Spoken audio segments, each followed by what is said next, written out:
لو عايز تبقى غني يبقى لازم تفكر زي الأغنياء. ده ملخص كتاب فكر وازداد ثراء لنابليون هيل. عندنا 13 مبدأ هشرحهم لك وأقول لك إزاي كل واحدة فيهم هتساعدك في رحلتك نحو النجاح الشخصي. مستعد؟ يلا بينا. المبدأ الأول اللي اتكلم عنه نابليون هو الرغبة، اللي بنسميه نقطة البداية لكل إنجاز. ونوع الرغبة اللي بيتكلم عنها هنا مش إنها مجرد رغبة عايز أعملها، لأ، هي رغبة أنا مستعد أعمل أي حاجة علشانها. هو قدم لنا 6 خطوات عشان نقدر نحول الرغبة دي إلى ثروة حقيقية. أولا، حدد مقدار المال اللي عايزه. 2، حدد إيه اللي أنت مستعد تتخلى عنه في سبيل الرغبة دي. 3، حدد موعد نهائي تكون وصلت للرغبة دي. رابعا، حط خطة عملية لكيفية الحصول على المال، يعني الطريق اللي أنت هتسلكه عشان تقدر توصل للغنى ده أو الثراء ده. 5 حاجة، اكتب كل ده. 6 حاجة، اقرأ بصوت عالي 2 مرات في اليوم على الأقل، بس يفضل طبعا تكون لوحدك. لما هتعمل كده هيتخزن في عقلك الباطن وتقدر تنجز، وده هيكون حافز ليك. المبدأ الثاني هو انك تكون مؤمن وواثق في نفسك، لانك لو كنت فاكر ان انت مش هتقدر ان انت تحقق اهدافك فانت خسرت الحرب بالفعل من قبل ما تبدأ. نابليون في وجهة نظره ان ايمانك بنفسك مش بس مجرد تفكير ايجابي، لكن هو انك تتصرف وكأن النجاح ده امر لا مفر منه. علشان كده لما يتعلق الموضوع بفلوسك ده هيخليك تشوف النجاح مش مستحيل، وكمان هتقدر تتخلص من ديونك وهتبقى قادر انك تدفع كل المصاريف وكل الالتزامات اللي عليك. في النهاية هتتقاعد وانت مستريح ومش محتاج حاجة من حد. المبدأ الثالث وده بيسميه الكاتب الاقتراح التلقائي. ده يعني ايه الاقتراح التلقائي بالنسبة للكاتب؟ ده بيسميه التأكيدات، وده هو الوسيلة اللي بيأثر فيها على العقل الباطن. ازاي؟ الكاتب بيقترح ان انت تكرر اهدافك بصوت عالي كل يوم، زي مثلا جملة انا هبقى غني ومستريح في يوم من الايام ومش هحتاج حاجة من حد، وكمان مش هيكون عليا اي ديون باي شكل من الاشكال. وهل ده بينجح؟ المفاجأة انه بينجح بشكل كبير.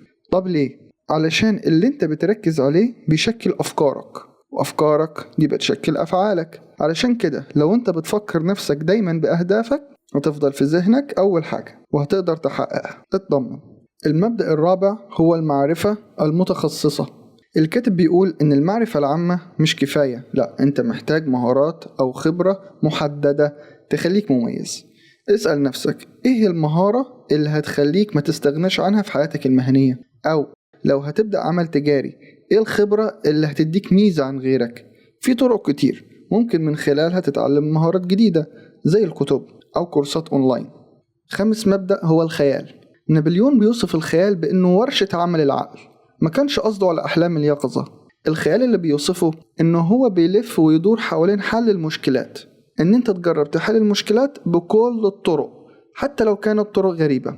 على سبيل المثال السير مجدي يعقوب بيتخيل انه هو بيعمل العملية عشرات المرات في ذهنه قبل ما يخش يعملها بالفعل، وده بيخليه قادر ان هو يتغلب على اي مشكلة ايا كانت هي ايه، لان هو بالفعل جهز نفسه ان هو يحلها.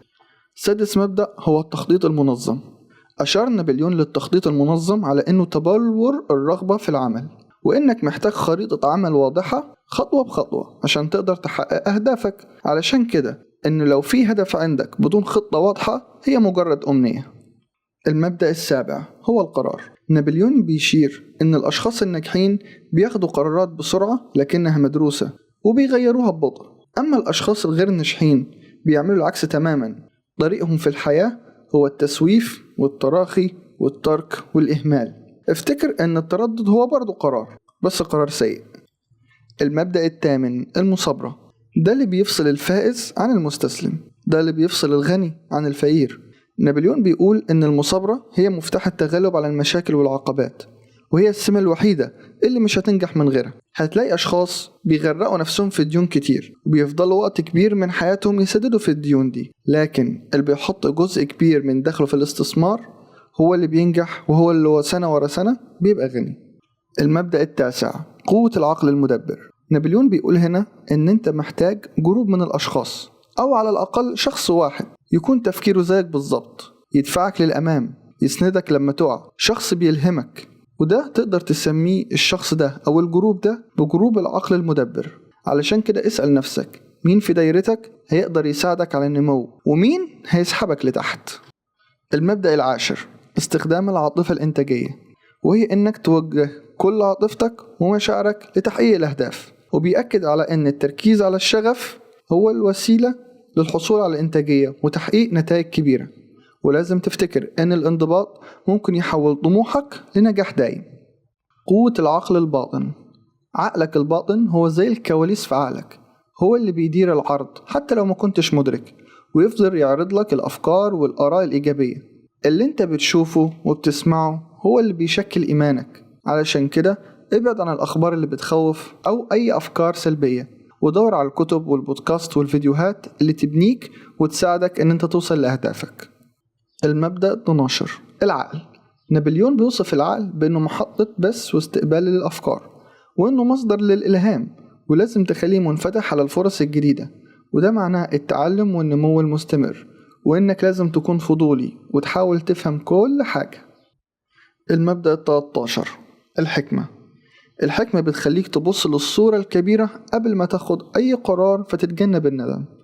الحكيم مش بيقف عند اللحظة الحالية، لكن بيحسب خطوته وأثرها على بكرة. الحكمة بتخليك توازن بين عاطفتك وعقلك، فما تتسرعش ولا تضيع فرصك. اللي بيتكلم أو بيتصرف بحكمة ده دايما بيبقى موضع ثقة واحترام من غيره. الحكيم بيتعلم من الماضي بدل ما يكرر نفس الأخطاء.